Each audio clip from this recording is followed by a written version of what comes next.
वो सच जो कोई नहीं बताता। रुकिए, अगर आपने कहीं पढ़ा है कि लाइफ पाथ एक मतलब आप एक लीडर हैं, तो आज मैं वो पूरी बात तोड़ने वाली हूँ, क्योंकि ये सबसे बड़ा झूठ है जो न्यूमरोलॉजी की दुनिया में फैला हुआ है। लाइफ पाथ एक वाले हर इंसान को बचपन से एक ही बात सुनाई गई है कि तुम स्पेशल हो, तुम आगे जाओगे, तुम लीड करोगे, और इसी वजह से लाइफ पाथ एक वाले लोग जिंदगी में सबसे ज्यादा अकेले रहते हैं। आज हम बात करेंगे उस इंसान की जो जीतना जानता है लेकिन खुद से हारता रहता है, जो हर किसी को राह दिखाता है लेकिन खुद रास्ता ढूंढता रह जाता है। अगर आप लाइफ पाथ नंबर 1 के हैं या आपकी जिंदगी में कोई ऐसा है, तो ये वीडियो आपके लिए है। लाइफ पाथ 1 का प्लैनेट है सूर्य, और सूर्य क्या करता है? चमकता है, रोशनी देता है, हर चीज को अपने इर्द गिर्द घुमाता है। लेकिन एक बात बताइए, क्या सूर्य कभी किसी और सूर्य के पास जाता है? नहीं, वो अकेला है, केंद्र में है, और यही लाइफ पाथ 1 की सबसे गहरी सच्चाई है। नंबर 1 सिर्फ लीडरशिप का नंबर नहीं, ये ओरिजिनलिटी का नंबर है, इनिशिएशन का नंबर है, यानी वो एनर्जी जो कुछ भी शुरू से शुरू करती है। लेकिन यहाँ एक विरोधाभास भी है, एक कॉन्ट्रडिक्शन। एक वाला इंसान दुनिया को इंस्पायर करने के लिए पैदा हुआ है, लेकिन उसकी सबसे बड़ी जर्नी अंदर की तरफ है। बाहर वो जितना स्ट्रॉन्ग दिखता है, अंदर उतना ही वो वैलिडेशन ढूंढता रहता है। वो कहता है मुझे किसी की जरूरत नहीं, और यही उसका सबसे बड़ा दर्द है। इसे मैं कहती हूँ द सन पैराडॉक्स, जो सबको रोशनी देता है, खुद अंधेरे में बैठा रहता है। तो आज हम उन 3 हिडन पैटर्न्स की बात करेंगे जो इस पैराडॉक्स को पैदा करते हैं और जो कोई भी आपको नहीं बताएगा। सबसे पहला पैटर्न, मैं ठीक हूं वाला झूठ, the independence mask. Life path 1 वाले लोग हेल्प मांगना नहीं जानते, और ये कोई स्ट्रेंथ नहीं है, ये एक डीपली कंडीशन पैटर्न है। सूर्य की एनर्जी में एक इनहेरेंट क्वालिटी होती है, सेल्फ सफिशिएंसी की। सूर्य को किसी से एनर्जी लेनी नहीं पड़ती, वो खुद एनर्जी को जनरेट करते हैं। यही एनर्जी एक वाले इंसान के अंदर भी होती है, और बचपन से उसे यही सिखाया जाता है, तुम स्ट्रांग हो, तुम किसी पर डिपेंड नहीं करना। नतीजा, करियर में ये लोग टीम्स को प्रॉपरली डेलीगेट नहीं कर पाते। वो सोचते हैं अगर मैंने खुद नहीं किया तो ठीक से नहीं होगा, और इस वजह से वो बर्नआउट में जाते हैं। बार बार रिलेशनशिप्स में ये लोग पार्टनर को अपनी रियल स्ट्रगल नहीं दिखाते, वो स्ट्रांग बने रहते हैं, और पार्टनर को लगता है इन्हें मेरी जरूरत नहीं, और धीरे धीरे रिश्ते टूटते हैं। Not because of conflicts but because of emotional distance. पैसे के मामले में ये अकेले डिसीजंस लेते हैं, किसी की राय नहीं लेते, और जब गलती होती है खुद ही पूरा बोझ उठा लेते। असली बात, एक वाले को इंडिपेंडेंस नहीं सीखनी, वो तो उसके पास है ही, उसे इंटरडिपेंडेंस सीखनी है, लेने की कला।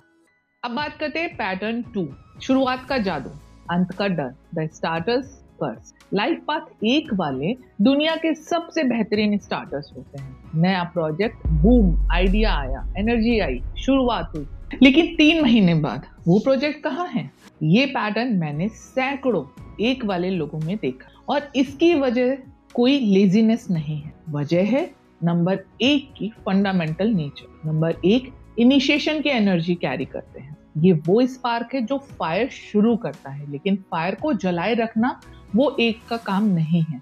जब कोई चीज रूटीन बन जाती है, जब चैलेंजेस खत्म हो जाते हैं, तो 1 वाले की एनर्जी ऑटोमेटिकली उस काम से हट जाती है। करियर में ये लोग जॉब स्विच करते रहते हैं, बिजनेस के आइडियाज बदलते रहते हैं, लोग इन्हें अनस्टेबल भी बोलते हैं, लेकिन असल में ये बस अपनी नेचर के अगेंस्ट लड़ रहे हो। रिलेशनशिप्स में ये हनीमून फेज में सबसे जादुई होते हैं, लेकिन जब रिलेशनशिप कंफर्टेबल और प्रिडिक्टेबल हो जाती है, बोरियत आने लग जाती है, और वो खुद को गिल्टी फील करते हैं इसके लिए।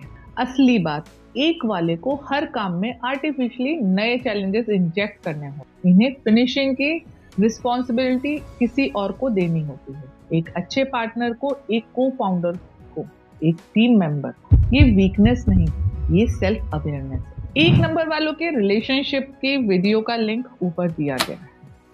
अब बात करते हैं पैटर्न नंबर 3 की, क्रिटिसिज्म का जहर, द ईगो वुंड। ये सबसे सेंसिटिव पैटर्न है। और एक वाले खुद भी इसे एक्सेप्ट नहीं करते। लाइफ पाथ एक वाले पब्लिकली बहुत कॉन्फिडेंट, लेकिन अंदर से एक छोटी सी नेगेटिव कमेंट उनके दिन को बर्बाद कर सकती है। क्यों?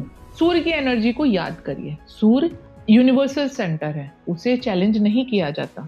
तो जब कोई एक वाले को क्रिटिसाइज करता है तो उनका इनर सन फील करता है कि उनकी पूरी आइडेंटिटी को चैलेंज किया जा रहा है। वो रिएक्ट करते हैं दो तरीके से, या तो एग्रेसिव हो जाते हैं या कंप्लीटली विड्रॉ कर लेते हैं। करियर में ये लोग फीडबैक सेशंस में डिफेंसिव हो जाते हैं। बॉस ने कुछ सजेस्ट किया, इन्हें लगता है अटैक हो रहा है। रिलेशनशिप में अगर पार्टनर ने कहा तुमने ये गलत किया है, तो एक वाला इसे पर्सनल इंसल्ट की तरह लेता है और या तो आर्ग्यूमेंट होता है या डेज तक साइलेंस रहता है। मनी मैटर्स में ये लोग अपने फेल्ड इन्वेस्टमेंट्स को एक्नॉलेज नहीं करते, ईगो आड़े आ जाता है और वो गलत डायरेक्शन में और ज्यादा इन्वेस्ट करते रहते हैं, सिर्फ खुद को प्रूव करने के लिए।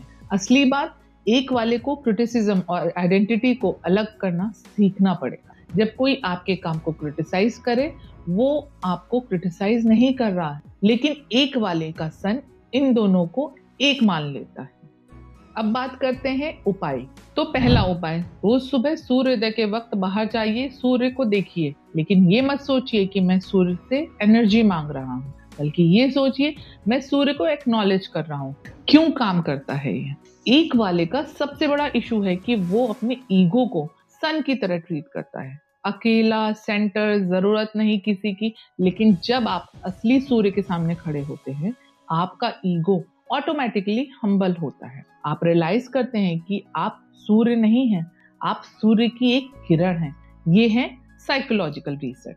अब बात करते हैं दूसरी रेमेडी की, हेल्प मांगो की प्रैक्टिस डेली करनी है। ये सबसे पावरफुल रेमेडी है। हर दिन एक छोटी सी चीज किसी और से मांगिए, चाहे वो पानी का ग्लास हो या कोई डॉक्यूमेंट की हेल्प हो, फीडबैक किसी डिसीजन पर, कुछ भी, लेकिन मांगिए। क्यों काम करता है ये? क्योंकि एक वाले की मैं अकेले कर सकता हूँ वाली मसल इतनी स्ट्रांग होती है कि रिसीव करने वाली मसल एट्रोफी हो जाती है। छोटी चीजें मांगना शुरू करते हैं, आप अपने नर्वस सिस्टम को ट्रेन करते हैं कि डिपेंड करना वीकनेस नहीं है, और यही आपके रिलेशनशिप को, पार्टनरशिप को और अल्टीमेटली आपके लीडरशिप को नेक्स्ट लेवल पर ले जाते हैं। क्योंकि असली लीडरशिप वो नहीं जो सब अकेले करें, असली लीडर वो है जो लोगों को सही काम पर लगाए। अब बात करते हैं रेमेडी 3 की, कॉपर का उपयोग। एक छोटा कॉपर का पीस, कड़ा या कॉइन रोज अपने साथ रखिए। रात को सोने से पहले उसे पानी में डालिए, सुबह वो पानी पी लीजिए। क्यों? कॉपर सूर्य का धातु है, ये बॉडी में उस मैग्नेटिक फील्ड को बैलेंस करता है जो एक की हाइपर एक्टिव सन एनर्जी से डिस्टर्ब हो जाती है। मेडिकली देखिए तो कॉपर में एंटी इन्फ्लेमेटरी प्रॉपर्टीज होती हैं, और एक वाले जो कांस्टेंट मेंटल प्रेशर में रहते हैं, उनके लिए नर्वस सिस्टम का इन्फ्लेमेशन एक रियल इशू है। ये सिर्फ रिचुअल नहीं, ये ग्राउंडिंग है। आपको याद दिलाती हूँ कि आप एक फिजिकल बीइंग हैं, सिर्फ एक आइडिया नहीं। तो आज हमने समझा लाइफ पाथ एक सिर्फ लीडरशिप का नंबर नहीं, ये उस इंसान का नंबर है जो अपनी जिंदगी खुद लिखता है, लेकिन अक्सर सबसे जरूरी चैप्टर भूल जाता है अपना। अगर आप एक नंबर वाले हैं तो आपकी सबसे बड़ी जर्नी लीडरशिप की नहीं, आपकी सबसे बड़ी जर्नी खुद को रिसीव करना सीखना है। अब अगले वीडियो में हम बात करेंगे लाइफ पाथ नंबर 2 की। हर कोई कहता है 2 वाले सेंसिटिव होते हैं, लेकिन असल में 2 वाले पूरी न्यूमरोलॉजी के सबसे डेंजरस मैनिपुलेटर्स हो सकते हैं, और वो खुद इस बात से अनजान है। उस वीडियो को मिस मत करिएगा। अभी इस चैनल को सब्सक्राइब करिए और कमेंट में लिखिए 1 अगर आप लाइफ पाथ नंबर 1 वाले हैं, या लिखिए उस इंसान का नाम जिसके बारे में आप सोचते हुए आपने ये पूरा वीडियो देखा है। मिलते हैं अगले वीडियो में, तब तक के लिए स्वस्थ रहिए, मस्त रहिए।